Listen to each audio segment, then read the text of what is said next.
కూడి వచ్చిన సహోదరులందరికీ ప్రభునామమున వందనములు తెలియజేస్తున్నామండి. గత వారమున మనము క్రీస్తు ప్రభు రక్తం యొక్క ప్రభావము అని నేర్చుకుంటూ ఉన్నాం. క్రీస్తు ప్రభు శిలువ రక్త ప్రభావం.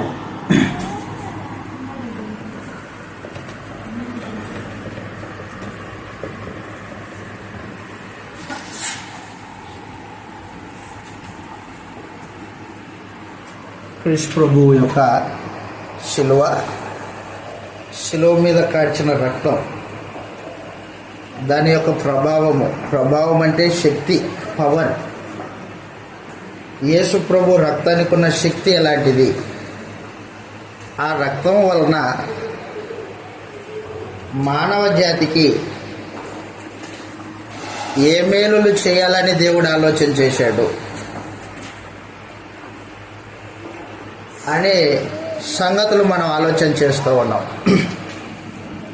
గత ప్రభు దినమున మనము క్రీస్తు ప్రభు రక్తం లేకోకుండా పాప క్షమాపణ జరగదు. కాబట్టి దేవుడు యేసు ప్రభు రక్తాన్ని మానవ జాతి పాప క్షమాపణ నిమిత్తము ఏర్పాటు చేశాడు అని మనం ఆలోచన చేశాం. పాప ప్రాయశ్చిత్తం కొరకు ఏర్పాటు చేశాడు. 2, మనస్సాక్షి దోషారోపణ నుండి విడిపించడానికి. మనస్సాక్షి దోషారోపణ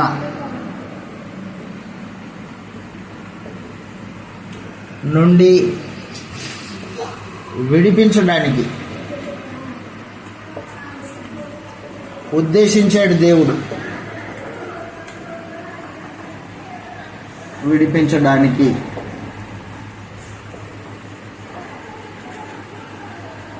3,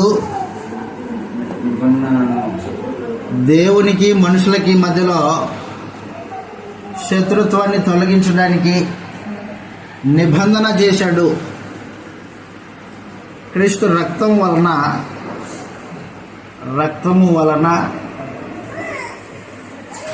దైవ మానవుల మధ్యలో నిబంధన. దైవ మానవుల మధ్యలో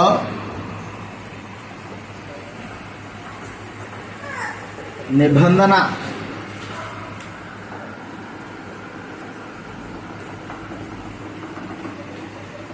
చేయడం కోసం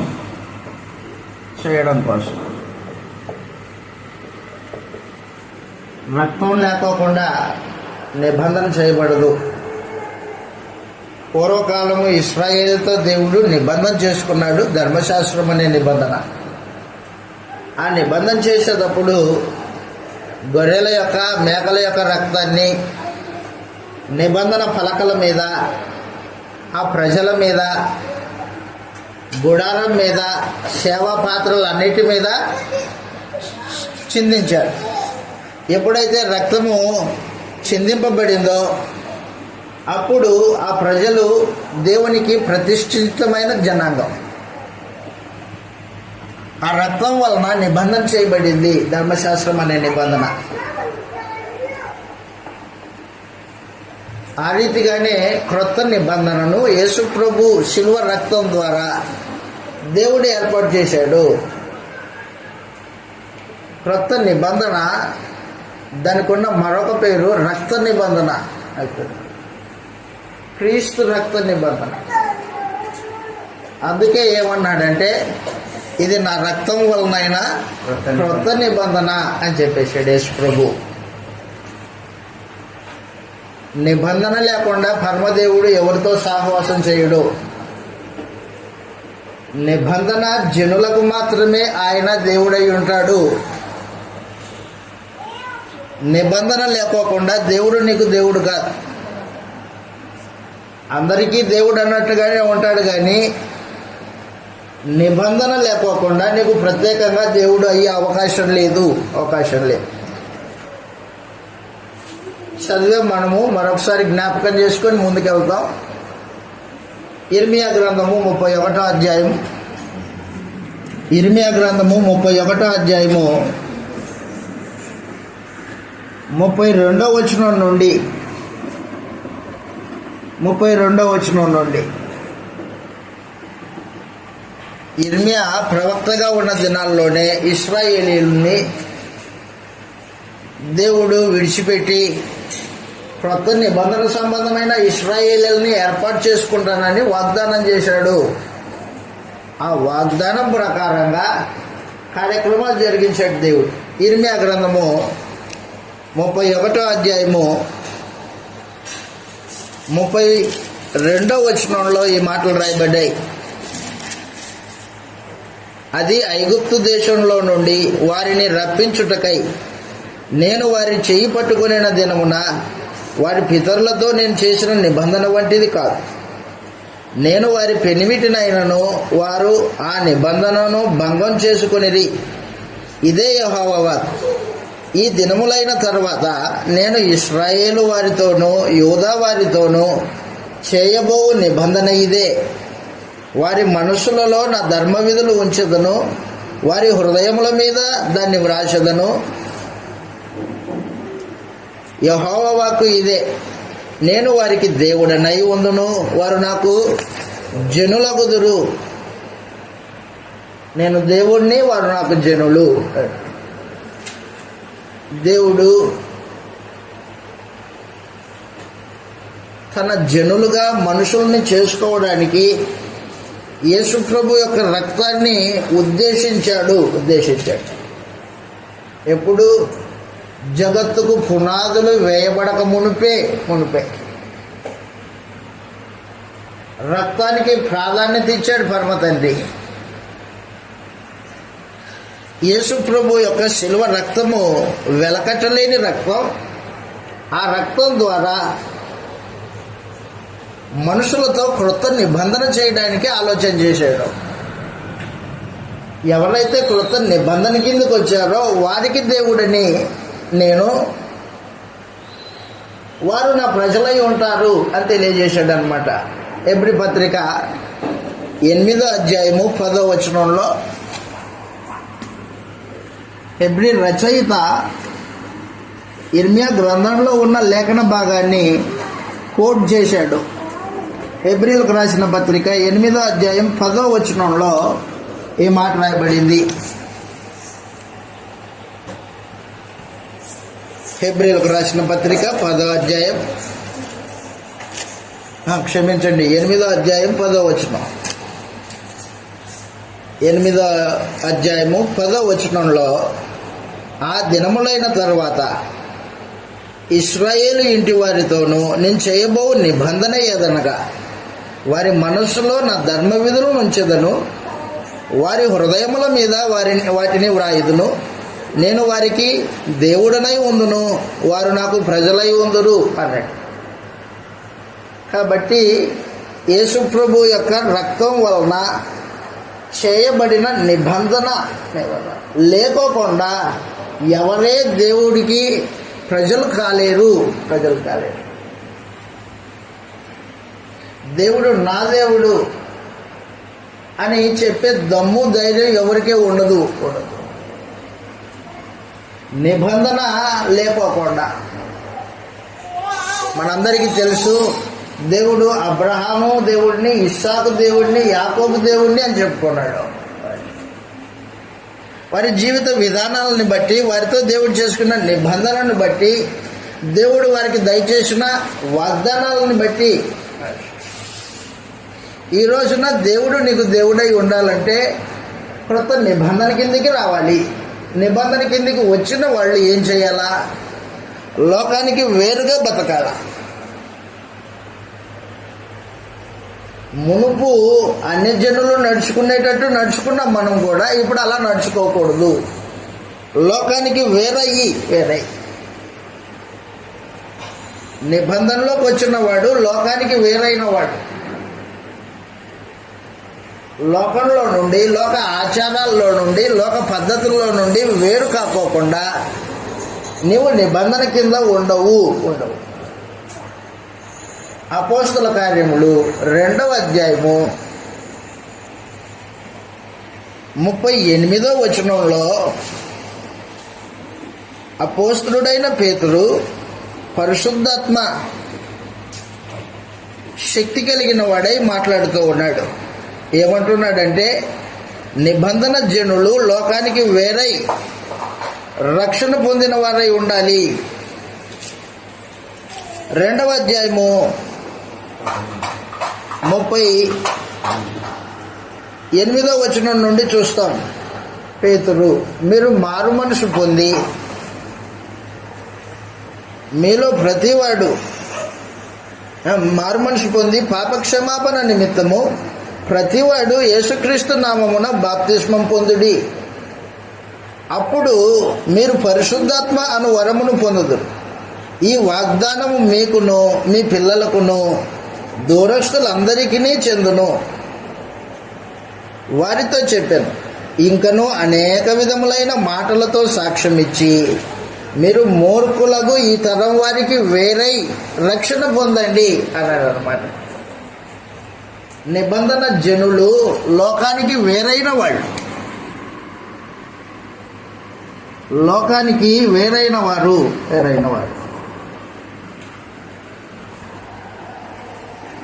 లోక సంబంధులు కాదు వాళ్ళు. ఇప్పుడు నిబంధన చేయబడ్డారు. దేవుడు వారి దేవుడు, వారు ఆయన వారు. నిబంధన కిందకి వచ్చిన వాళ్ళు అన్నమాట. లోకంలో ఉన్నవాళ్ళు లోక సంబంధమైన ఆచారాల చేత, శరీర ఇచ్చలు కోరికల చేత అపవాది సంబంధులై ఉన్నారు వాళ్ళు. లోకమంతా దుష్టుని యందు పడి ఉన్నది అని చెప్పేసింది ఈ గ్రంథం. అపవాది సంబంధంలో నుండి దేవుడు యేసు ప్రభు రక్తం ద్వారా సపరేట్ చేసుకున్నాడు అన్నమాట. సపరేషన్ అంటే దాన్ని ఏమన్నాడంటే పరిశుద్ధులు అన్నాడు. ఎవరైతే నిబంధన కిందకి వచ్చారో వారు లోకానికి వేరైన వారు. లోకానికి వేరైన వారు పరిశుద్ధులు. పరిశుద్ధులు లోకంతో పెనవేసుకోకూడదు, అన్యజనులతో బాంధవ్యాలు పెట్టుకోకూడదు. ఏ విధమైన బాంధవ్యాలు పెట్టుకోకూడదు అన్యజనులతో. నేను మీ దేవుడిని, మీరు నాకు కుమార్తెలు కుమారులై ఉన్నారు, నా ప్రజలై ఉన్నారు అన్నాడు. కొరింథీయులకు రాసిన 2వ పత్రిక 6వ అధ్యాయంలో, కొరింథీయులకు రాసిన 2వ పత్రిక 6వ అధ్యాయం 14వ వచనంలో ఈ మాట రాయబడింది.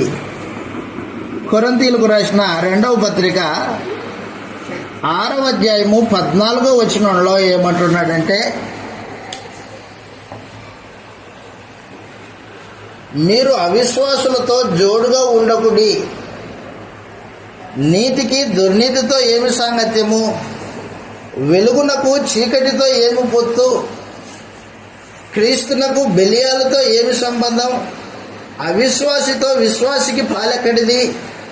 దేవుని ఆలయమునకు విగ్రహములతో ఏమి పొందిక? మనము జీవం గల దేవుని ఆలయమై ఉన్నాము. అందుకు దేవుడు ఇలాగ సెలవిచ్చుచున్నాడు, ఏమని?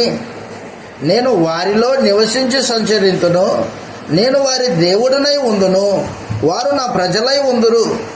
కావున మీరు వారి మధ్యలో నుండి బయలు వెడలి ప్రత్యేకముగా ఉండుడి. అదిలో ప్రత్యేకమైన స్థితి. నిబంధన జనులు దేవుని చేత ఎన్నిక చేయబడిన వారు, సపరేట్ చేయబడిన వాళ్ళు. ప్రత్యేకముగా ఉండుడి, అపవిత్రమైన దానిని ముట్టకుడని ప్రభు చెప్పుచున్నాడు. మరియు నేను మిమ్మును చేర్చుకొందును, మీకు తండ్రినై ఉందును, మీరు నాకు కుమారులను కుమార్తెలై ఉందురని సర్వశక్తి గల ప్రభు చెప్పుచున్నాడు. ప్రియులారా, మనకు ఈ వాగ్దానములు ఉన్నవి గనుక దేవుని భయముతో పరిశుద్ధతను సంపూర్తి చేసుకొనుచు శరీరమునకును ఆత్మకు కలిగిన సమస్త కల్మషము నుండి మనల్ని పవిత్రులుగా చేసుకుందాము అని చెప్పేశాడు. యేసు ప్రభు రక్తం చేత మనుషుల్ని ప్రత్యేకపరుచుకొని పరిశుద్ధులుగా చేసుకొని వారితో నిబంధన చేసుకున్నాడు దేవుడు. నిబంధన చేసుకున్న దేవుడు నిబంధన ప్రజల మధ్యలో నివాసం ఉంటాడు.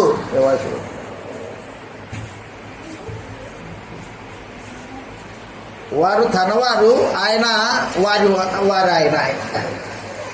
దేవుని ప్రజలు వారు, దేవుడు వారి సంబంధి. నిబంధన జనులు దైవ మానవుల మధ్యలో కృష్ణ ప్రభు రక్తం చేత కృత నిబంధన చేయబడింది. నిబంధన ఏం చేస్తుందంటే ఇద్దరు వ్యక్తుల్ని బంధిస్తుంది. నిబంధన అంటే దాని మరొక అర్థం ఒప్పందం అన్నమాట, ఓడంబడిక. ఎవరెవరి మధ్యలో జరిగింది ఓడంబడిక? ఈ దేవునికి, రెండు ఎవరైతే యేసు ప్రభు రక్తమునందు విశ్వాసం ఉంచారో వారికి వ్యక్తిగతమైన నిబంధన, కొత్త నిబంధన. ధర్మశాస్త్రం అనే నిబంధన జాతీయ నిబంధన. అది ఒక దేశపు జనులతో దేవుడు చేసిన నిబంధన. అది చిన్న పిల్లప్పుడు పుట్టినప్పుడే 8వ రోజున సున్నతి చేయబడినప్పుడు నిబంధనలోకి ప్రవేశిస్తాడు ఇశ్రాయేలీయుడు. కానీ క్రొత్త నిబంధన అలాంటిది కాదు, వ్యక్తిగతమైన నిబంధన అన్నమాట. దేవుడితో నీకు వ్యక్తిగతంగా ఒప్పందం. దేవుడు నాకు దేవుడై ఉంటాడు, నేను ఆయన ప్రజనై ఉంటాను. దేవుడు నన్ను ప్రత్యేకపరుచుకున్నాడు, లోకంలో నుండి ప్రత్యేకంగా ఉండాలి. నేను పరిశుద్ధుని గనక మీరును పరిశుద్ధులై ఉండవలనని సర్వశక్తి గల ప్రభు చెబుతున్నాడు. నేను మీ మధ్యలో నివాసం చేస్తాను. పూర్వకాలం ఇశ్రాయేలీయులు దేవుని ప్రజలైతే, నిబంధన ప్రజలైతే, వారి మధ్యలో తనకొక గుడారం కావాలని కోరుకున్నాడు పరమ తండ్రి. మోషే ఇట్రా, అదిగో వాళ్ళంతా గుడారాలు వేసుకుంటున్నారు కదా, నాకొక గుడారమే, నేను వారి మధ్యలో నివాసం చేస్తాను. నిర్గమకాండం 25వ అధ్యాయము 1వ వచనం నుండి మనం చదివినప్పుడు ఈ మాటలు రాయబడ్డాయి. నిర్గమకాండము 25వ అధ్యాయం 1వ వచనంలో ఈ మాటలు తెలియజేస్తూ ఉన్నాడు. నిబంధన జనుల మధ్యలో నివాసం కోరుకున్నాడు దేవుడు. తాను ఎక్కడుంటాడో తన ప్రజలైన వారు కూడా అక్కడ ఉండాలా. తాను పరిశుద్ధుడు, తన ప్రజలు కూడా పరిశుద్ధులై ఉండాలా. లోకంతో కలిసిపోవడానికి వీలు లేదు, ఒప్పందం అన్నమాట ఇది. నిర్గమకాండం 25వ అధ్యాయం 1వ వచనంలో ఈ మాట రాయబడింది. మోషేకి దేవుడు సెలవిచ్చిన మాట ఏమంటున్నాడంటే, ఆయన యెహోవా మోషేకి ఇలాగ సెలవిచ్చెను, నాకు ప్రతిష్టార్పణ తీసుకొని రమ్మని ఇశ్రాయేలీయులతో చెప్పుము. మనవపూర్వకంగా అర్పించు ప్రతి మనుషుని యొద్ద దాన్ని తీసుకొనాలి. మీరు వారి యొద్ద తీసుకొనవలసిన అర్పణలేమనగా బంగారము, వెండి, ఇత్తడి, నీలధూమ్ర రక్తవర్ణములు, సన్నపునార, మేక వెంట్రుకలు, ఎరుపు రంగు వేసిన పొట్టేళ్ల తోళ్ళు, సముద్రవచ్చల తోళ్ళు, తుమ్మకర్రలు, ప్రదీపమునకు తైలము, అభిషేక తైలమునకును, పరిమళ ద్రవ్యముల ధూపమునకును, సుగంధ సంభారములు, లేతపచ్చలు, ఏఫోదుకు, పతకమునకు చెక్కు రత్నములు అనునవే. నేను వారిలో నివసించున్నట్లు. అదిగో ఎవరిలో నివాసం చేస్తాడు పరమ తండ్రి? నిబంధన జనుల మధ్యలో నివాసం చేస్తాడు. వారితో సత్సంబంధం కలిగి ఉంటాడు దేవుడు. నిబంధన లేకుండా దేవునితో నీకు సత్సంబంధం ఉండదు.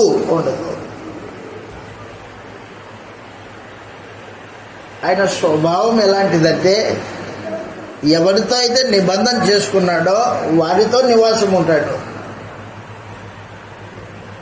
వారిని ఒక ప్రత్యేకమైన దృష్టితో చూస్తుంటాడు దేవుడు.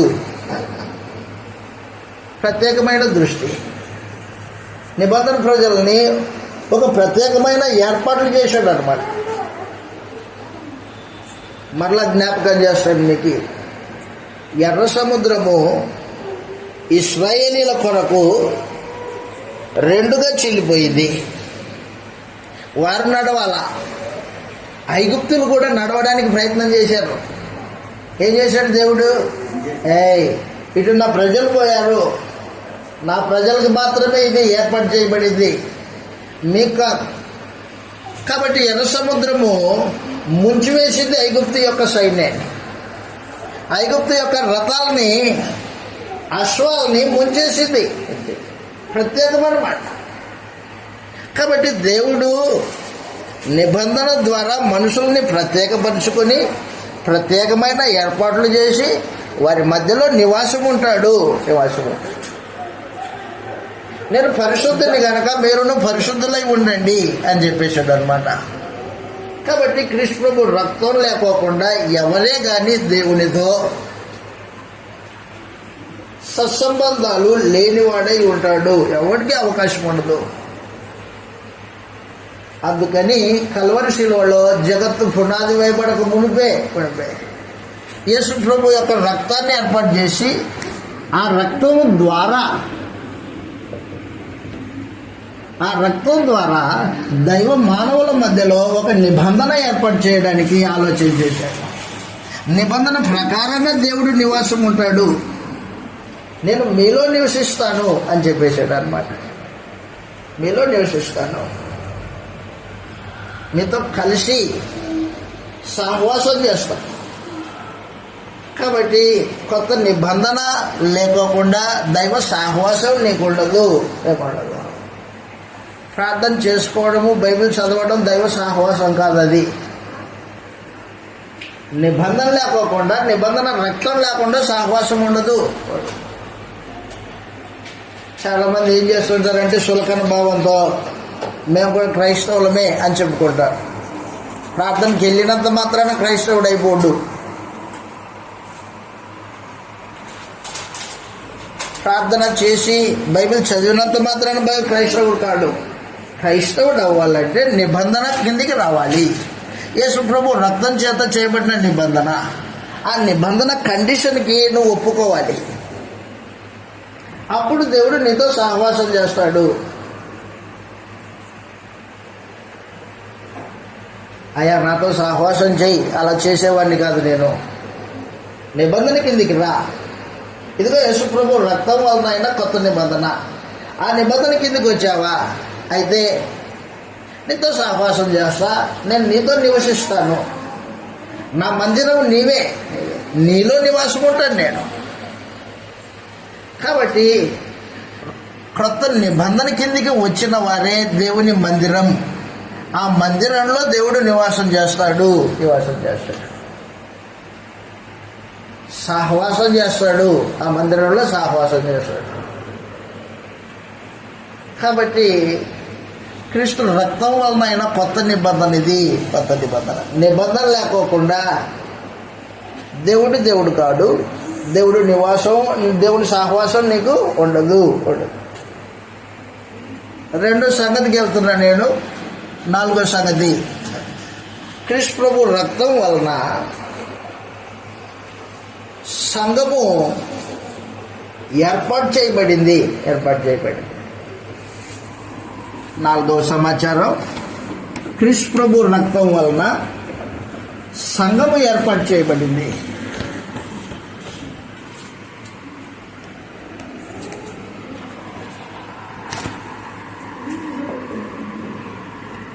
సంఘము ఏర్పాటు చేయబడింది.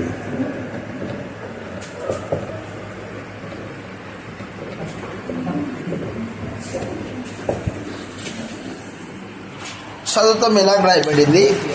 అపోస్తల కార్యములు 20వ అధ్యాయము 28వ వచనంలో, 20వ అధ్యాయం 28వ వచనంలో, అపోస్తల కార్యములు 20వ అధ్యాయం 28వ వచనంలో ఈ మాట రాయబడింది. అపోస్తలుడైన పౌలు ఎఫెసులో ఉన్న సంఘపు పెద్దలను పిలిపించి వారితో మాట్లాడుతున్నాడు. ఏమంటున్నాడంటే, ఈ వచనం మనందరికీ సుపరిచితమే. 20వ అధ్యాయం 28వ వచనంలో, దేవుడు తన స్వరక్తమిచ్చి సంపాదించిన తన సంఘమును కాయుటకు అన్నాడు. క్రీస్తు ప్రభు రక్తం వలన సంఘము సంపాదించబడింది. రక్తం లేకుండా సంఘం లేదు. సంఘము క్రీస్తు ప్రభు రక్తం చేత సంపాదించబడింది, కొనబడింది. రక్తం చేత సంఘము కొనబడింది.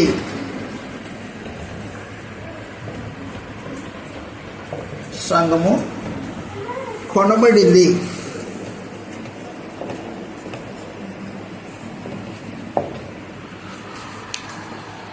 యేసు ప్రభు శరీరధారిగా ఉన్న దినాలలో ఆయన సంపాదించిన ఒకే ఒక సంపాదన తన శరీరంలో పాపం లేని రక్తాన్ని సంపాదించాడు. ఆ రక్తం ద్వారా మనుషుల్ని కొనుక్కుంటాడు. ఎవరిని కొనుక్కుంటాడు? అందరినీ కొనుక్కుంటాడా? ఆ అమ్మ కూరగాయలు కొనడానికి వెళ్ళింది. కూరగాయలు కొనడానికి వెళ్ళినప్పుడు ఆ కూరగాయలన్నీ చూసి తనకు కావలసిన ఒక రకం కూరగాయ మీద చేసి ఏరడం ప్రారంభించింది. ఏమ్మా ఏరుతున్నావేమే అన్నాడు ఆయన. దీంట్లో పుచ్చులు ఉన్నాయండి, అందుకని మంచి ఏరుకుంటున్నా అని చెప్పింది. మంచి వాటిని ఏరుకొని తెచ్చుకొని కూర వండుకునే మనిషి. అలాగునా యేసు ప్రభు రక్తము అందరినీ కొనడానికి ఉద్దేశించింది కాదు. ఎవరైతే ఇష్టపూర్వకంగా తమ పాప జీవితాలని మానుకొని నీతిగా బ్రతకడానికి ఇష్టపడతారో వారిని కొంటాడు యేసు ప్రభు. అందరిని కొనడానికి కాదా? అందరిని కొనడానికి కాదు. ఎవరైతే ఇష్టపూర్వకంగా పాప జీవితాన్ని అసహించుకొని నీతిగా బ్రతకడానికి వస్తారో వారిని కొంటాడు. ఎవరైతే శరీర ఇచ్చలు కోరికలని సిలివేస్తారో వారిని కొంటాడు. ఎవరైతే పరలోకం వెళ్ళాలని నిరీక్షణ కలిగి ఉంటారో, పరలోకం కొరకు ఆలోచన చేస్తారో వాళ్ళని కొంటాడు. ఎవరైతే ఆత్మ సంబంధమైన వాటి మీద మనసు పెట్టుకుంటాడో వారిని కొంటాది యేసుప్రభు రక్తం. అందరినీ కొనడానికి ఉద్దేశించింది కాదు అది. అందరి కొరకు యేసుప్రభు శిలువ వేయబడింది వాస్తవమే, కానీ ఆయన రక్తము అందరినీ కొనడానికి కాదు. ఇదిగో నువ్వు పాపం చేసావా, ఇదిగో నా రక్తం తీసుకొని పంచేయడు యేసుప్రభు. అలా పంచేయడు. పాప జీవితాన్ని మానుకోవాలన్న ఆలోచన నీకుందా? అయితే తీసుకో నా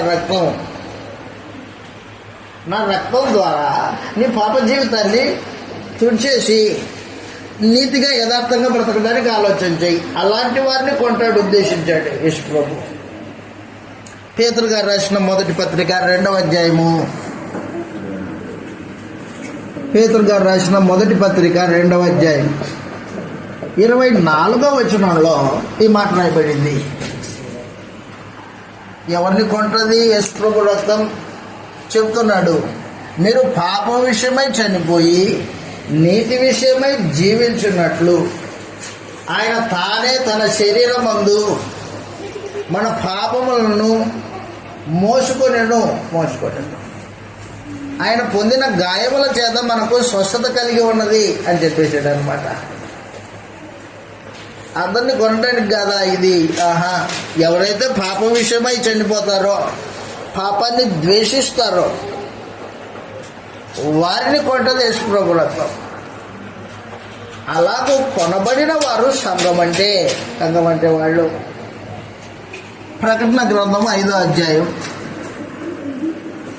ప్రకటన గ్రంథము 5వ అధ్యాయము 9-10 వచనాల్లో ఈ మాట రాయబడింది. ప్రకటన గ్రంథము 5వ అధ్యాయము 9-10 వచనాల్లో యేసు ప్రభువును గూర్చి అక్కడున్న పెద్దలు మాట్లాడుతున్న మాట ఏమంటున్నారంటే, యేసు ప్రభువుని గూర్చి నీవు వధింపబడిన వాడవై అన్నాడు.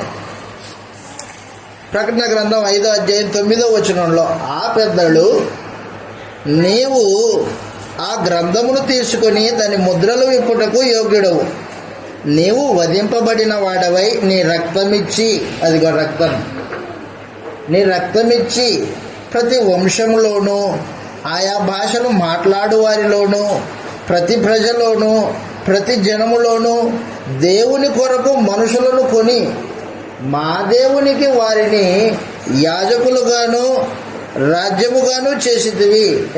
అదట్లా యేసు ప్రభు రక్తం చేత కొనబడిన వాళ్ళు, సంఘం, రాజ్యం. కాబట్టి దేవుడు యేసు ప్రభు రక్తము ద్వారా సంఘమును ఏర్పాటు చేశాడు, రాజ్యాన్ని కొన్నాడు. ఎవరైతే యేసు ప్రభు రక్తం చేత కొనబడ్డారో వారు దేవుని రాజ్యం. దాన్ని ఏమన్నాడంటే సంఘరాజ్యం అన్నాడు. సంఘం వేరే, రాజ్యం వేరే కాదు. సంఘమే రాజ్యం, రాజ్యమే సంఘం. యేసు ప్రభు ఏ రక్తాన్ని పెట్టి సంఘాన్ని కొన్నాడో అదే రక్తం చేత కొనబడిన వాళ్ళే రాజ్యము. ప్రకటన గ్రంథం 5వ అధ్యాయము 9వ వచనం మరొకసారి. ఆ పెద్దలు, నీవు ఆ గ్రంథమును తీసుకుని దాని ముద్రలు విప్పుటకు యోగ్యుడు, నీవు వధింపబడిన వాడవై నీ రక్తమిచ్చి. అదిగో ప్రతి వంశం, ఈ వంశం ఆ వంశం అని లేదు, ఏ వంశంలో వ్యక్తి అయినా యేసు ప్రభు రక్తం దగ్గరికి వస్తే, పాపాన్ని ద్వేషించితే, నీతిగా బతకాలనే ఆలోచన కలిగి ఉంటే అలాంటి వాడిని యేసు ప్రభు రక్తం కొంటది. కొని మా దేవునికి అన్నాడు. ఆ పెద్దలు ఏమంటున్నారు? మా దేవునికి ఒక రాజ్యముగాను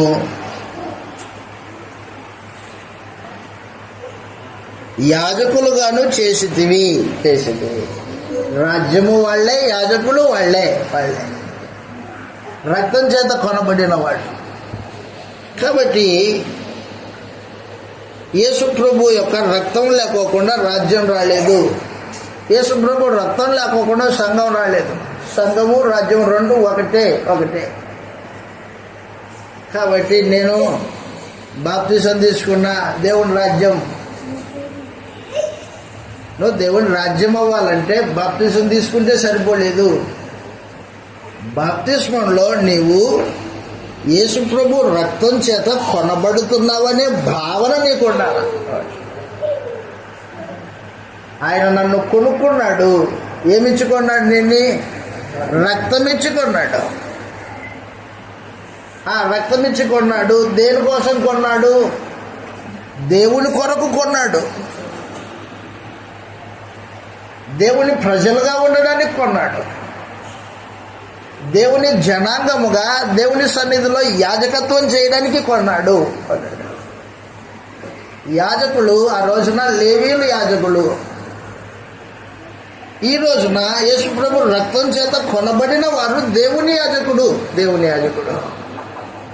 ఏం చేస్తారు ఈ యాజకులు? దేవుని యొక్క గుణాతిశయములను ప్రచురించే యాజకులు ఇల్లు. దేవుని కొరకు తమ జీవితాల్ని సమర్పించుకునే యాజకులు ఇల్లు. చదువుతాం, ఇలాగ రాయబడింది. పేతురు గారు రాసిన మొదటి పత్రిక 2వ అధ్యాయము 9వ వచనంలో ఈ మాట రాయబడింది. దేవుని కొరకు కొనబడిన యాజకులు, దేవుని కోసం ప్రజలు ఇల్లు. ఈ సంఘము దేవుని సంఘం.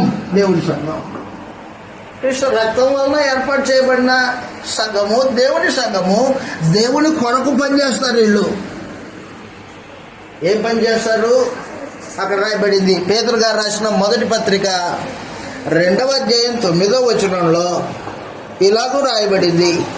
మీరు చీకటిలో నుండి ఆశ్చర్యకరమైన తన వెలుగులోనికి మిమ్మును పిలిచిన వాని గుణాతిశయములను ప్రచురం చేయు నిమిత్తము ఏర్పరచబడిన వంశమును రాజులైన యాజక సమూహమునై ఉన్నారు.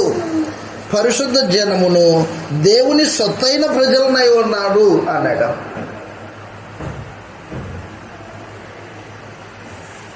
అయితే మీరు చీకటిలో నుండి, చీకటి జీవితాన్ని అసహించుకుని వచ్చారు కదా, చీకటిలో నుండి వెలుగులోనికి పిలిచాడు దేవుడు. ఆశ్చర్యకరమైన వెలుగు, నీతి జీవితం. వెలుగు చీకట్లు, దాని అర్థం ఏంటంటే చీకటి పాపానికి సూచన, వెలుగు నీతికి సూచన. చీకటి జీవితాన్ని నువ్వు ఎప్పుడైతే అసహ్యించుకున్నావో, నీతిగా బతకాలని ఇష్టపడ్డావో, అప్పుడు యేసు ప్రభు రక్తము నిన్ను కడిగింది, కడిగి తన రాజ్య సభ్యునిగా చేసుకుంది. ఎప్పుడైతే నువ్వు యేసు ప్రభు రక్తం చేత కడగబడ్డావో అప్పుడు నీవు దేవుని సొత్తు, దేవుని ప్రజవి. ఏం చేయాలా? దేవుని ప్రజలు చెప్పాడు ఏం చేయాలంట? దేవుని గుణాతిశయములను ప్రచురించాలి. అదనమాట. ఈ సంఘానికి పని ఏర్పాటు చేశాడు దేవుడు. ఏంటి పని అంటే దేవుని గుణాతిశయములను ప్రచురించే పని. గుణాతిశయములు, ఆయన యొక్క సద్గుణాలు, లక్షణాలు, దేవుని గుణాతిశయమును ప్రచురించేవాడు, ప్రచురించే ప్రజలు అన్నమాట వీళ్ళు.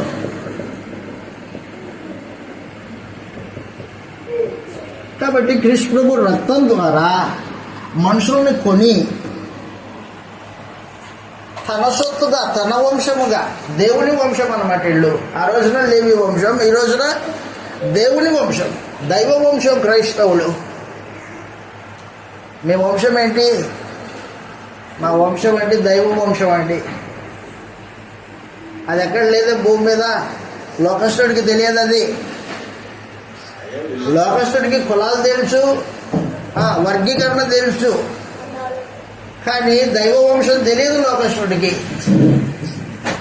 దైవ వంశం తెలిసిన వాడు ఎవడైనా ఉన్నాడంటే అతను యేసును గూర్చి విని యేసు ప్రభు రక్తం చేత కడగబడిన వాడైతేనే దైవ వంశం ఏంటో అర్థమవుతుంది. అందరికి అర్థం కాదు అది.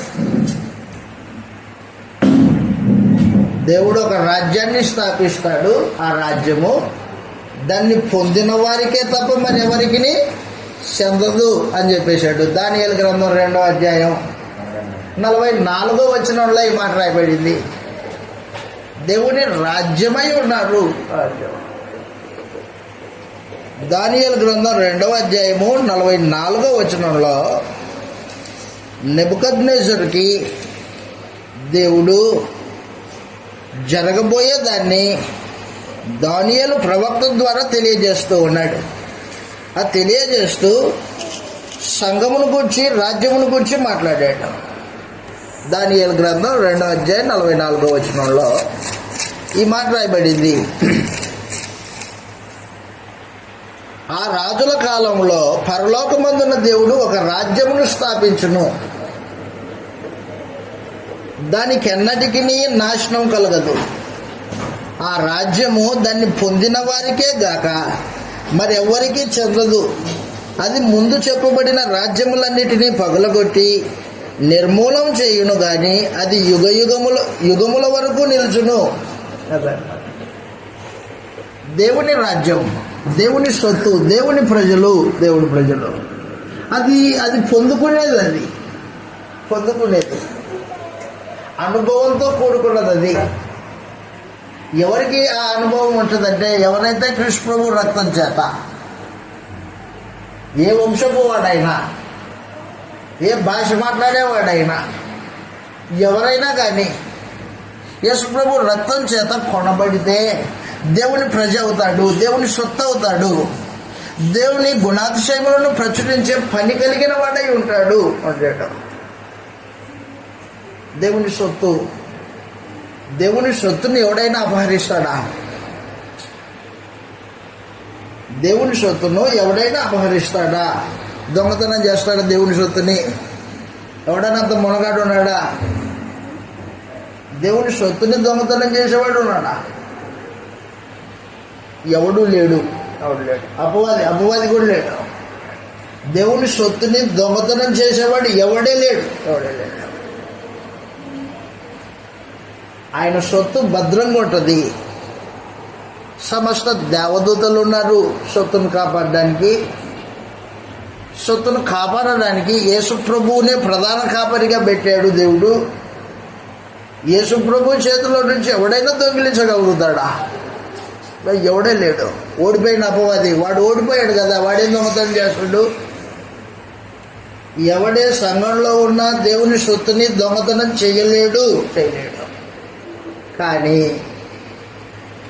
సంఘంలో యేసుప్రభు రక్తం చేత కొనబడి చేర్చబడ్డావు కదా, నీవే ఇష్టపూర్వకంగా ఎప్పుడైతే అపవాది దగ్గరికి వెళ్తావో అప్పుడు దొంగిలించబడతావు.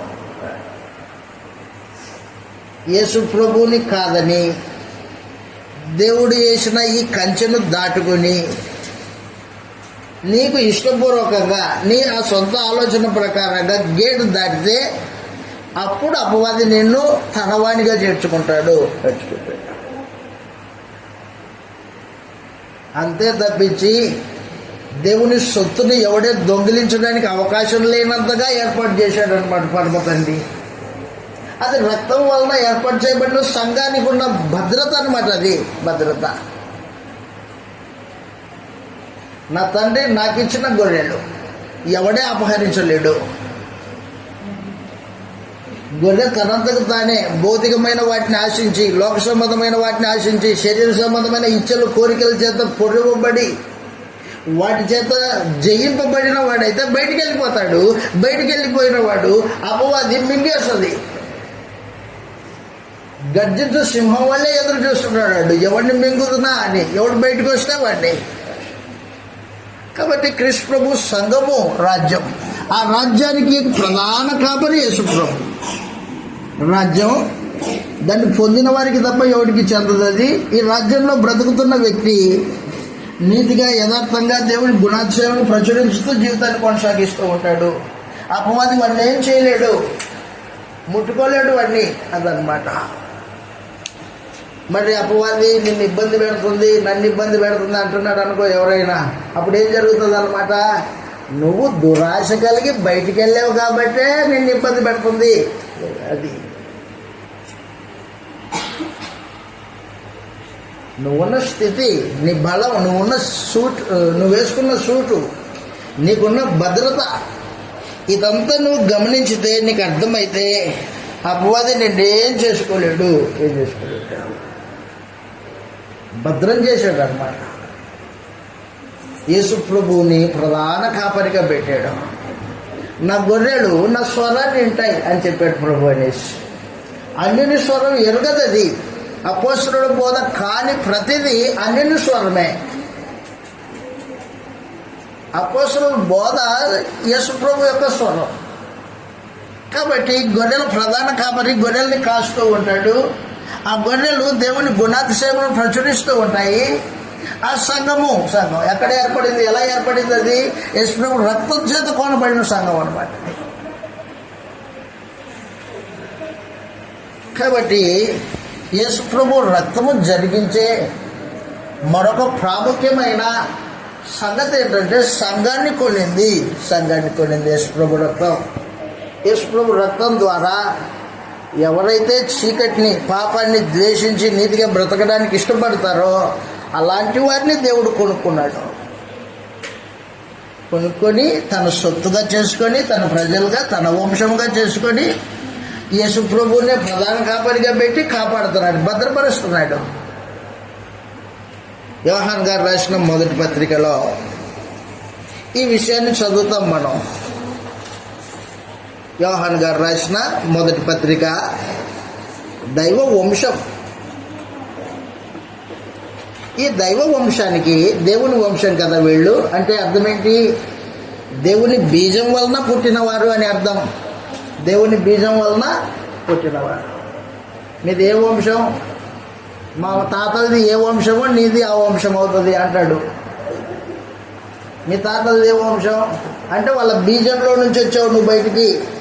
అలాగున ఇప్పుడు యేసు ప్రభు రక్తం చేత నువ్వేమయ్యావు? దేవుని వంశం అయ్యావు. అంటే దేవుని బీజం వలన పుట్టింపబడ్డావు. యోహాన్ గారు రాసిన మొదటి పత్రిక 3వ అధ్యాయము 9వ వచనంలో ఈ మాట రాయబడింది. యోహాన్ గారు రాసిన మొదటి పత్రిక 3వ అధ్యాయం 9వ వచనంలో 3వ అధ్యాయం 9వ వచనంలో ఏమంటున్నాడంటే, దేవుని మూలముగా పుట్టిన ప్రతి వానిలో ఆయన బీజము నిలుచును గనక పాపము చేయజాలడు. వాడు దేవుని మూలముగా పుట్టినవాడు గనుక పాపము చేయజాలడు, పాపం చెయ్యడు అని చెప్పేసి. పాపం చేసేవాళ్ళు ఎవరైతే దురాశ ఉంటుందో వాడు పాపం చేస్తాడు. నీ హృదయంలో దురాశ ఉందనుకో పాపం చేస్తావు, నువ్వు పాపం చేస్తావు. దురాశ లేనివాడు పాపం చేయలేడు. యోసేపు హృదయంలో పోతిఫర్ భార్య పట్ల దురాశ లేదు. చెడుతనం పట్ల దురాశ లేదు యోసేపుకి. దుర్నీతి, దురాశ లేదు. ఆశించేవాడు కాదు, తనది అనుకునేవాడు కాదు యోసేపు. దురాశ లేనివాడు. పాపము కౌగిలించుకోవడానికి వచ్చింది, ఏం చేశాడు? తిరస్కరించేశాడు, పారిపోయాడు. దేవుని బీజం కలిగిన వాని జీవిత విధానం అలా ఉంటుంది. దేవుని బీజం వలన పుట్టింపబడితే పాపమే నిన్ను కౌగిలించుకోవడానికి వచ్చినప్పుడు నువ్వు దాంతో చేతిలో చిక్కవు, పారిపోతావు. నేను దేవుని వంశం, దేవుని బీజం వలన పుట్టింపబడి. లేదయా ఆ పరిస్థితుల్లో అలా చేయాల్సి వచ్చింది అంటాడే దొంగోడు వాడు.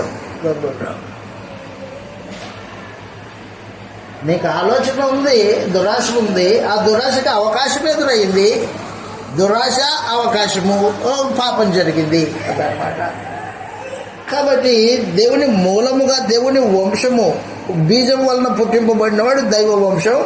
దైవ వంశము ప్రతివాడు ఆయన బీజం వలన పుట్టింపబడ్డాడు కాబట్టి పాపం చెయ్యడు, పాపము చేయజాలడు అంటూ ఇంకా కింద ఏమంటున్నాడంటే 10వ వచనంలో, దీన్ని బట్టి దేవుని పిల్లలు ఎవరో అపవాది పిల్లలు ఎవరో తేటపడును. నీతిని జరిగించని ప్రతివాడు, తన సహోదరుని ప్రేమింపని ప్రతివాడు దేవుని సంబంధులు కాదు. 7వ వచనంలో యోహాన్ గారు రాసిన మొదటి పత్రిక 3వ అధ్యాయం 7వ వచనంలో, చిన్నపిల్లలారా ఎవరిని మిమ్మల్ని మోసపరచనీయకుడి, ఆయన నీతిమంతుడై ఉన్నట్టు నీతిని జరిగించు ప్రతివాడు నీతిమంతుడు. అపవాది మొదటి నుండి పాపం చేయుచున్నాడు గనుక పాపం చేయవాడు అపవాది సంబంధి. అపవాది యొక్క క్రియలను లయపరచుటకే దేవుని కుమారుడు ప్రత్యక్షమాయను.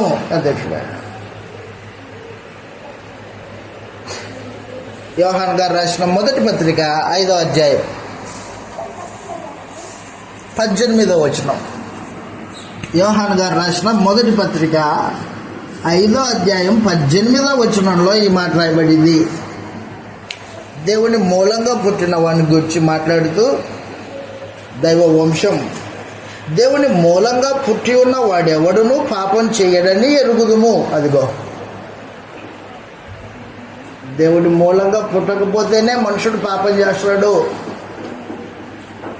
వాడికి అర్థం కాలే, నేను ఎక్కడ పుట్టాను, ఎవరికి పుట్టాను, ఎలా పుట్టాను అర్థం కాలేదు. ఒక మాట గుర్తుపెట్టుకో, ఒక అనాథ పిల్లోడిని రాజు చేరదీసి,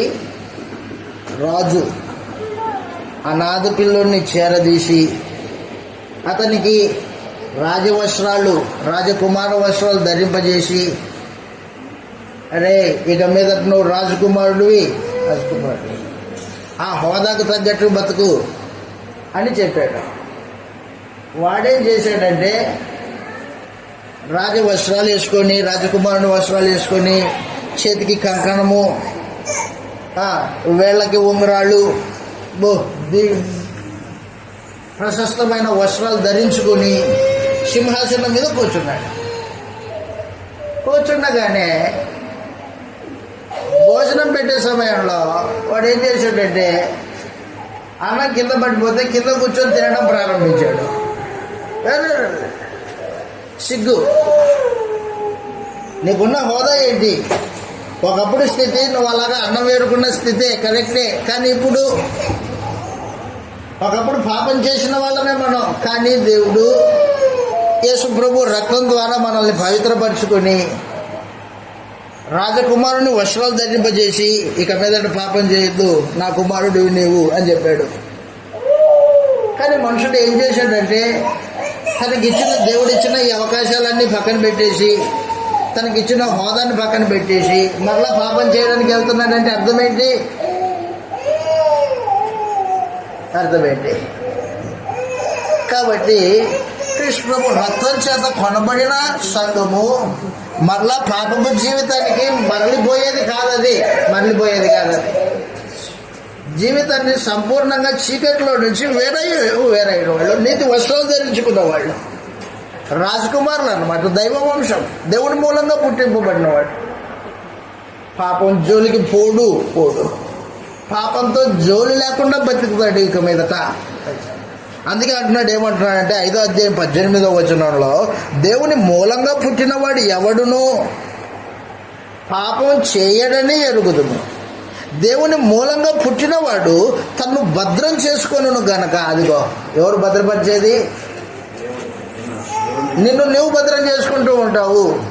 నేను దేవుని బిడ్డని, దైవ వంశం, దేవుని మూలంగా పుట్టింపబడిన వాడిని, పాపం చేయకూడదు. కాబట్టి నిన్ను నీవు భద్రం చేసుకొనును, దుష్టుడు వాణ్ణి ముట్టడు. మనము దేవుని సంబంధులమని లోకమంతా దుష్టుని యందున్నదని ఎరుగుదుము. మనము సత్యవంతుడైన వానిని ఎరుగవలనని. సత్యవంతుడంటే దేవుడు. మనము సత్యవంతుడైన వానిని ఎరుగవలనని దేవుని కుమారుడు వచ్చి మనకు వివేకమును అనుగ్రహించి ఉన్నాడని ఎరుగుదుము. మనము దేవుని కుమారుడైన యేసుక్రీస్తు నందు ఉన్న వారమై సత్యవంతుని యందున్నాము.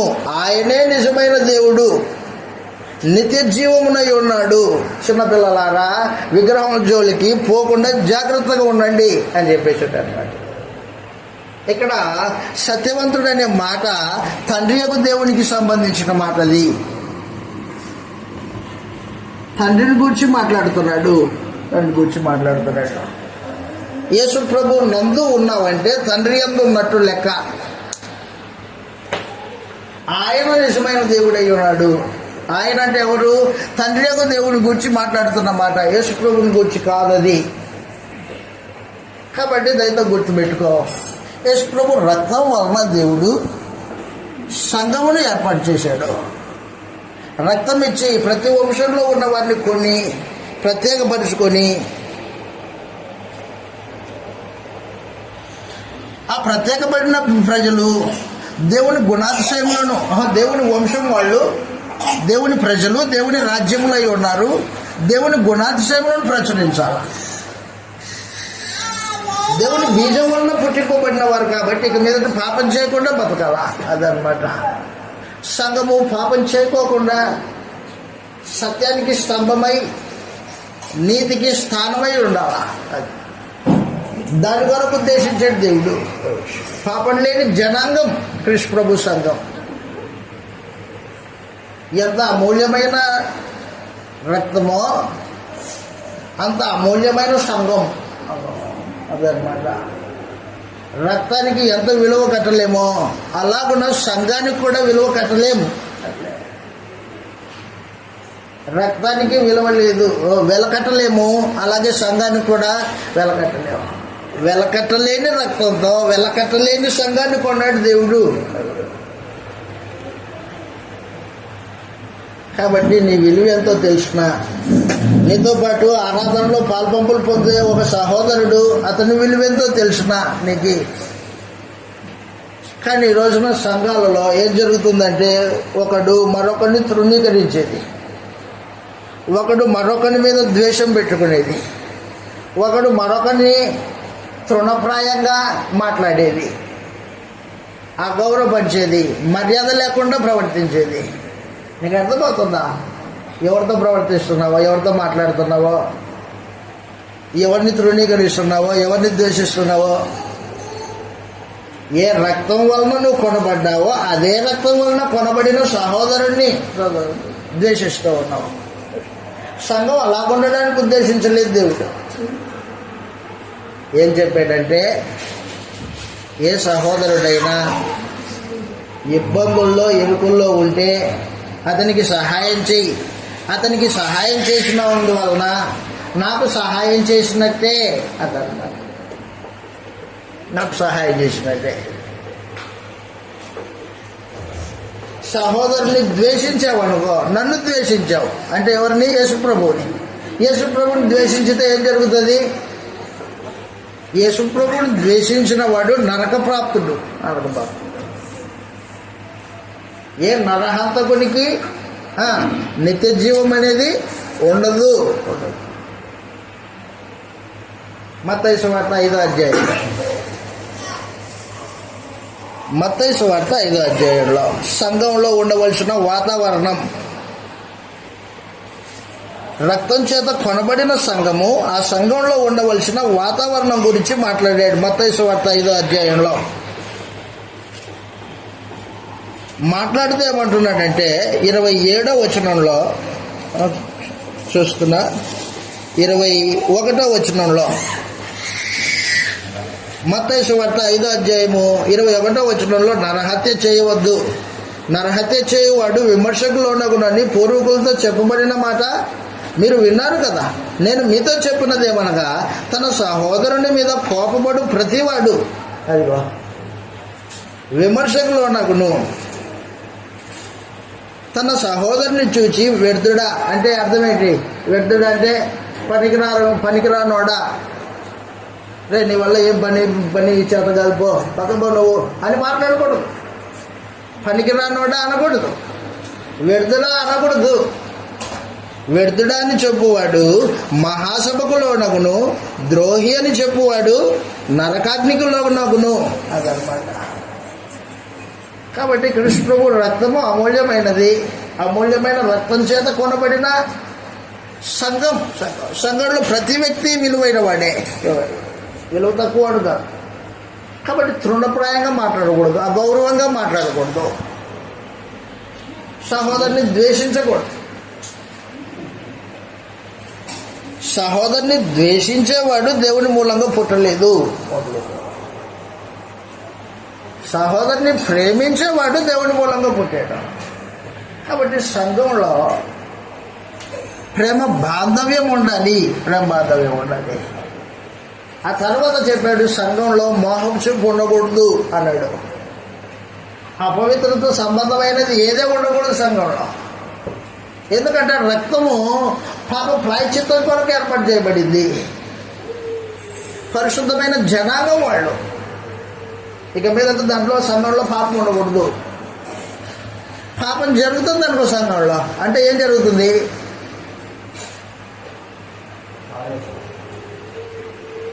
అపవిత్రంగా సంఘాన్ని చేస్తున్నావు నువ్వే.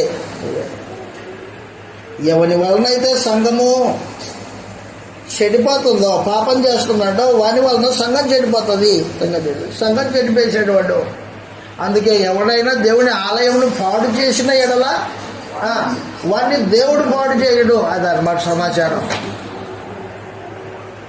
జగత్తు పునాది వేయబడక మునిపే తీర్మానం చేసుకొని కాలం పరిపూర్ణమైనప్పుడు యేసుప్రభువుని పంపించి ఆయన నిర్దోషమైన రక్తం చేత సంఘాన్ని కొంటే, నీ అపవిత్రమైన మాటల వలన, నీ ప్రవర్తన వలన, నీ చెడుతనం వలన సంఘాన్ని పాడు చేశావు.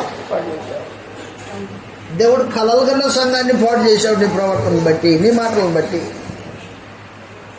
కాబట్టి మనుషులు ఎంత జాగ్రత్తగా సంఘంలో ప్రవర్తించాలో ఆలోచన చేయి. తోటి సహోదరుని పట్ల ఎలాగో మెలగాలో ఆలోచన చేయి. రక్తం చేత ఏర్పాటు చేయబడిన సంఘం అది. సంఘం దాంట్లో ప్రేమ బాంధవ్యం ఉండాలా, మోహపు చూపు లేని పరిస్థితులు ఉండాలి. పవిత్రమైన అక్క చెల్లెళ్ళు అనే బాంధవ్యంతో మాట్లాడే పలుకులు ఉండాల. అక్క చెల్లెళ్ళు, అన్నదమ్ములు, ఈ మాటలు ఉండాలా.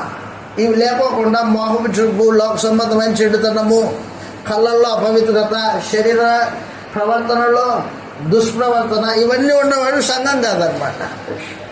అలా ఉండడానికి ఉద్దేశించలేదు పరమ తండ్రి. కాబట్టి ప్రియులారా, కృష్ణ ప్రభు రక్తం చేత దేవుడు సంఘాన్ని ఏర్పాటు చేసినప్పుడు దాంట్లో ఏ విధమైన అపవిత్రత లేకోకుండా ఏర్పాటు చేశాడు.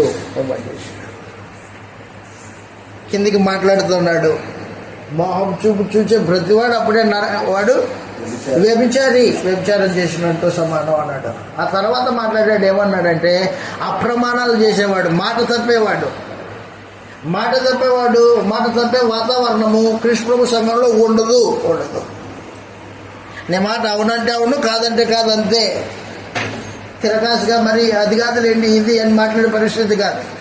అన్నావా, తప్పుడు మాట మాట్లాడావా, ఒప్పుకొని విడిచిపెట్టి ఇంకోసారి మాట్లాడొద్దు. అంతేగాని సమర్థించుకోవడాలు, నేను అనలేదని మరలా ఇలాంటివి ఉండదు కృష్ణ సంఘంలో.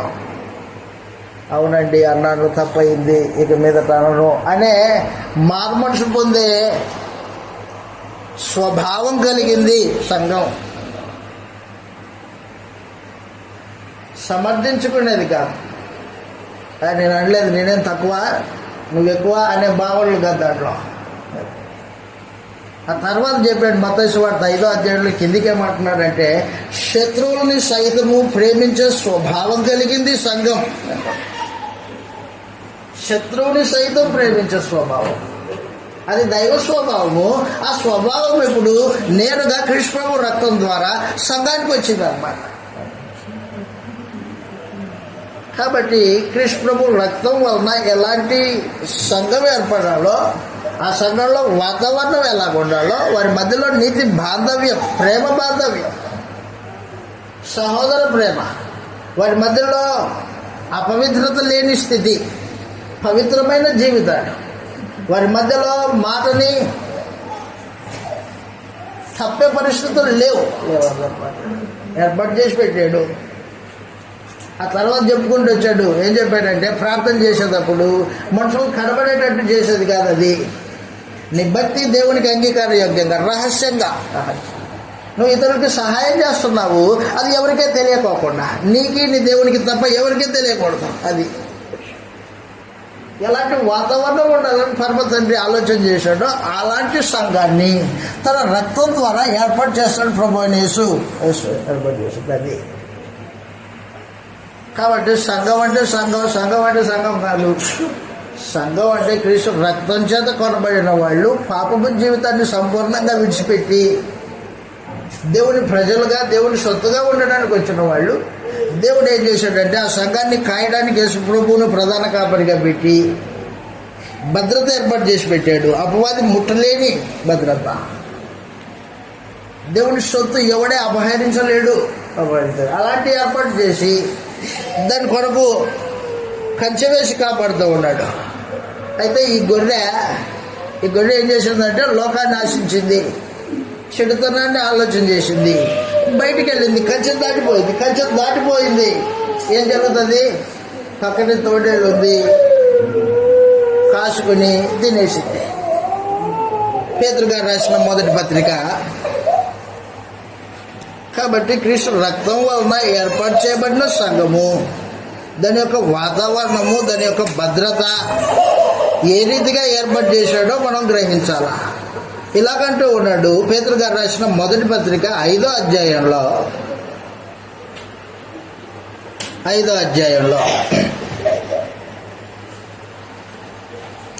4వ వచనం నుండి 5వ అధ్యాయం 4వ వచనం నుండి సంఘ పెద్దలకి హెచ్చరికలు చేస్తూ ఇలాగంటున్నాడు. ఏమంటున్నాడు? ప్రధాన కాపరి ప్రత్యక్షమైనప్పుడు మీరు వాడబారని మహిమా కిరీటం పొందుదురు. చిన్నపిల్లలారా, మీరు పెద్దలకు లోబడి ఉండుడి. మీరందరూ ఎదుటివాని ఎడల దీన మనసు అనే వస్త్రమును ధరించుకోండి. అలా అన్నమాట. ఎదుటివాని ఎడల దీన మనసు అనే వస్త్రం ధరించుకొనుడి. మిమ్మును అలంకరించుకొనుడి. దేవుడు అహంకారులను ఎదిరించి దీనులకు కృపానుగ్రహించును. దేవుడు తగిన సమయమందు మిమ్మును హెచ్చించున్నట్లు ఆయన బలిష్టమైన చేతి కింద దీన మనస్కులై ఉండుడి. చెప్తున్నాడు కిందికి, ఆయన మిమ్మల్ని గూర్చి చింతించుచున్నాడు గనక మీ చింత యావత్తు ఆయన మీద వేయుడి. నిబ్బరమైన బుద్ధి గలవారై మెలకువగా ఉండుడి. మీ విరోధి అయిన అపవాది గర్జించు సింహం వలె ఎవరిని మృంగుదునా అని వెతుకుతూ తిరుగుచున్నాడు. అదిగో శరీర సంబంధంగా భౌతికంగా ఆలోచన చేసే ప్రతివాడు సంఘంలో నుంచి బయటికి రావడానికి ప్రయత్నం చేస్తున్నాడు. అరే బయటకు వచ్చావా, సింహం ఉంది, గర్జించు సింహం, మింగేస్తుంది అది మింగి దాని చేత మింగబడ్డావా, ఇంకా బయటకు వచ్చే పరిస్థితులు లేవు నీకు అదనమాట. ఎందుకంటే బుద్ధిపూర్వకంగా పాపం చేసావు. కాబట్టి కృష్ణ ప్రభు సంఘము, దాని వాతావరణం, జగత్తు పునాది వేయబడక మునిపే దేవుడు కృష్ణ ప్రభు రక్తం చేత కడిగి పవిత్రపరచుకొని ఏర్పాటు చేశాడు అన్నమాట. కాబట్టి ప్రియులారా, కృష్ణ రక్తం ఎంత అమూల్యమైనదో, దాని యొక్క శక్తి ఎంత ప్రభావవంతమైందో దాన్ని గ్రహించి జీవితాన్ని నీతిగా యథార్థంగా నడుచుకోవాల్సిన బాధ్యత ఉంది. నాకేం బాప్తిసం అయిపోయింది అనొద్దు. బాప్తిసం తీసుకున్నా నీవు దేవుడు ఏర్పాటు చేసిన భద్రత బౌండరీలోనే నిల్చుండాలా, ఆ పరిధిలో నిల్చుండాలి. కృష్ణ నందు అనే పరిధి, ఆ పరిధిలో నిల్చుండాలి. ఆ పరిధిలో ఉండే వాతావరణము సహోదరుణ్ణి ప్రేమించే వాతావరణం, సహోదరుని కొరకు ప్రాణం పెట్టే వాతావరణం, తులనాలని ద్వేషించని వాతావరణం, అపవిత్రత లేని, మోహం చూపు లేని పవిత్రమైన వాతావరణం అది. అక్క చెల్లెళ్ళు అన్నదమ్ములు అనే బాంధవ్యం కలిగిన వాతావరణం. వారి తండ్రి దేవుడు, ఒకే తండ్రి, ఆ తండ్రికి పిల్లలు, దైవ వంశం, దేవుని మూలంగా పుట్టినవాడు. కాబట్టి కృష్ణ రక్తం చేత సంఘం ఏర్పాటు చేయబడింది. మరొక విషయాన్ని చూసి మనం ముగించుకుంటాం.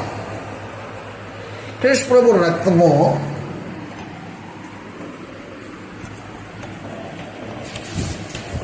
సహాయం చేయడానికి ఉద్దేశించాడు దేవుడు. ఎవరికి సహాయం చేస్తుంది కృష్ణ ప్రభు రక్తం? ఎవరైతే సంఘంలో ఉంటారో వారికి సహాయం చేస్తుంది. రక్తము పాపము చేయకుండా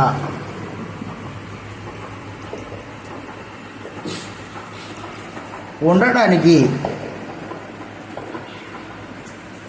సహాయం చేస్తుంది.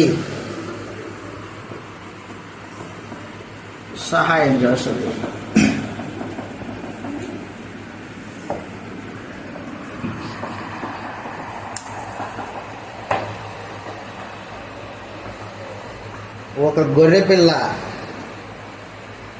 ఒక పంది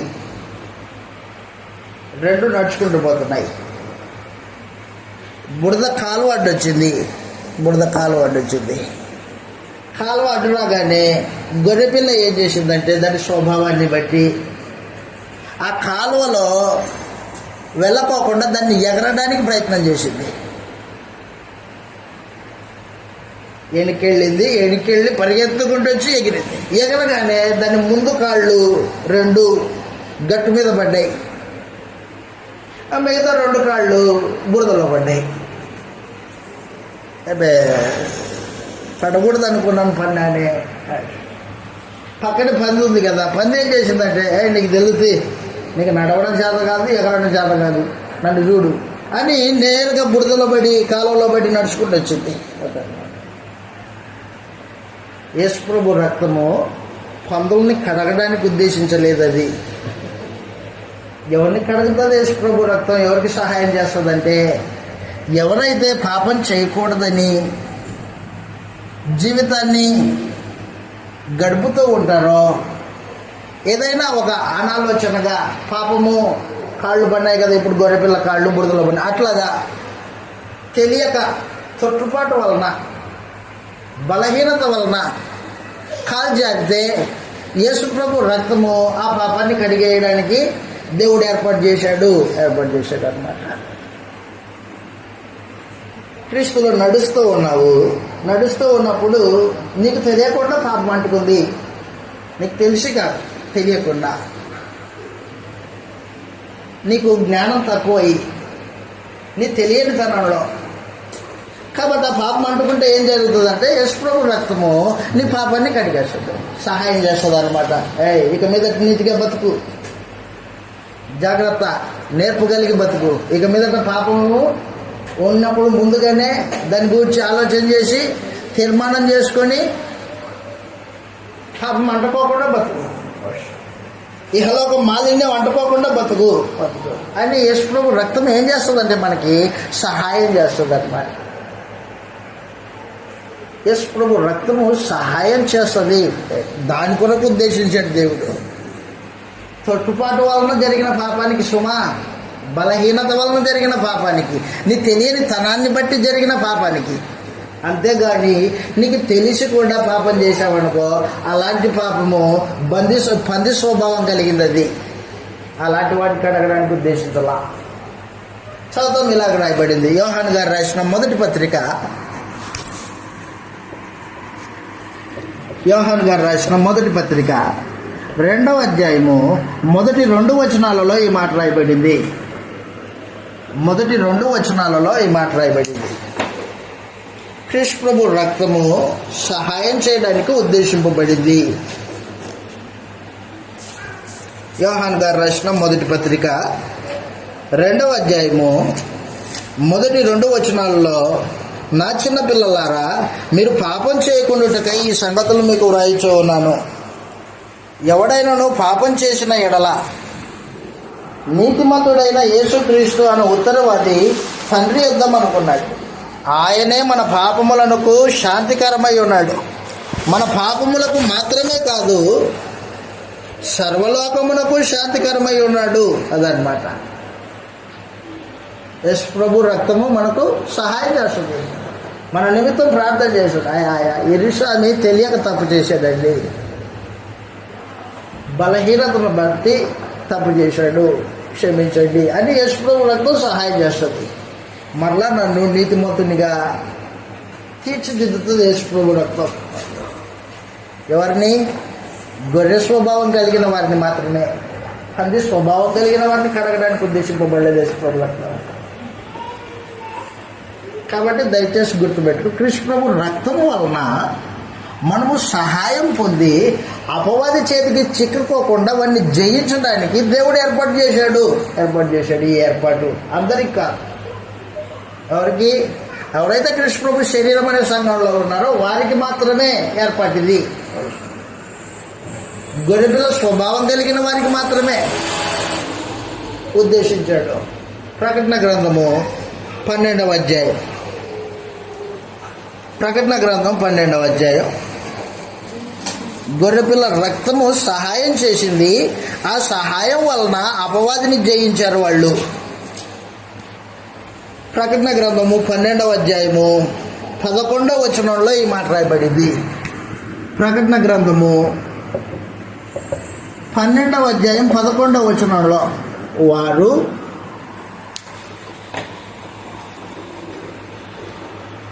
గొర్రెపిల్ల రక్తాన్ని బట్టి, తామిచ్చిన సాక్ష్యాన్ని బట్టి వానిని జయించి ఉన్నారు. మరణం వరకు తమ ప్రాణములను ప్రేమించిన వారు కారు. అదనమాట. భౌతికంగా శరీర సంబంధమైన ప్రాణాన్ని ప్రేమించేవాడు అపవాదికి లోబడిపోతాడు. కానీ క్రీస్తు సంబంధులు ప్రాణాన్ని ప్రేమించేవాళ్ళు కాదు, ప్రాణాన్ని తృణప్రాయంగా ఎంచుకునేవాళ్ళు.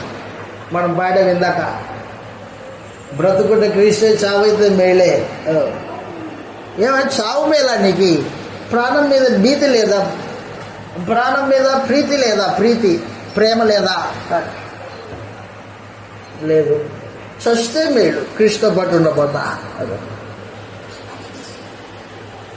కాబట్టి కృష్ణ ప్రభు సంబంధులు ప్రాణాన్ని ప్రేమించేవాళ్ళు కాదు. వారి రాజు ప్రాణాన్ని ప్రేమించడు, రాజ్య ప్రజలు కూడా ప్రాణాన్ని ప్రేమించేవాళ్ళు కాదు. రక్తం చేత కొనబడిన వాళ్ళు తమ ప్రాణాలని ప్రేమించరు. ప్రాణాలని ప్రేమించుకోకుండా ఏం చేశారంటే యేసు ప్రభు రక్తాన్ని బట్టి, వారిచ్చిన సాక్ష్యాన్ని బట్టి వారిని జయించి ఉన్నారు. అదనమాట. అపవాదిని జయించడానికి దాంట్లో మరొక పాయింట్, అపవాదిని జయించడానికి ఉద్దేశించాడు దేవుడు. జయించడానికి కృష్ణ ప్రభు రక్తం సహాయం చేస్తుంది నీకు. అపవాదిని జయించడానికి కృష్ణ ప్రభు రక్తం సహాయం చేయడానికి ఉద్దేశించాడు దేవుడు.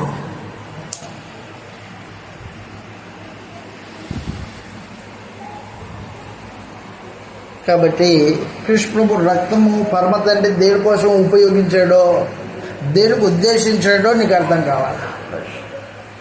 మొట్టమొదటిగా కృష్ణ ప్రభు రక్తం పాప క్షమాపణ కొరకు ఉద్దేశించాడు.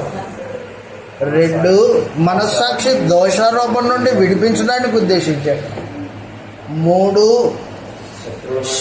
దైవ మానవుల మధ్యలో నిబంధన కొరకు ఏర్పాటు చేసి పెట్టాడు. 4, సంఘమును కొనడానికి యేసుప్రభు రక్తాన్ని ఉద్దేశించాడు. 5, ఆయన రక్తం వలన సహాయం చేయడానికి ఉద్దేశించాడు. అపవాదిని జయించాలంటే యేసుప్రభు రక్తం ఉండాలి నీకు సహాయకరంగా. పొరపాటు పడ్డావు, కాలు జారింది, తప్పు చేశావు, ఇప్పుడు యేసుప్రభు రక్తం సహాయం చేస్తుంది. నేనున్నాలే, నిన్ను కడిగేస్తాను, నీ పాపాన్ని నేను కడిగేస్తా, ఇక మీద తప్పు చేయొద్దు, అపవాదిని ఎదిరించు, ఇది కూడా సహాయం అన్నమాట. కాబట్టి కృష్ణ ప్రభు రక్తము అపవాదిని జయించడానికి, పాపము చేయకోకుండా నిలబడడానికి, మనకు సహాయం చేయడానికి దేవుడు ఉద్దేశించాడు. రక్తం సహాయం చేస్తుంది అపవాదిని జయించడానికి, పాపాన్ని గెలవడానికి. కాబట్టి కృష్ణ ప్రభు రక్తం వలన పరమదేవుడు ఏం ఉద్దేశించాడో, ఆ రక్తం వలన, దాని శక్తి వలన మనుషులకు ఏ విధంగా సహవాసం సహాయం చేయాలని ఉద్దేశించాడో అది మనం గమనించాలి. అవి గమనించుకోకుండా మనం ఇష్టం వచ్చినట్టు ప్రార్థన చేసుకుంటున్న వాళ్ళే, బైబిల్ చదువుకుంటున్న వాళ్ళే, అన్నీ చేస్తున్న వాళ్ళే లోకస్తులాగా అంటే అది కాదు కృష్ణ ప్రభు సంఘం అంటే.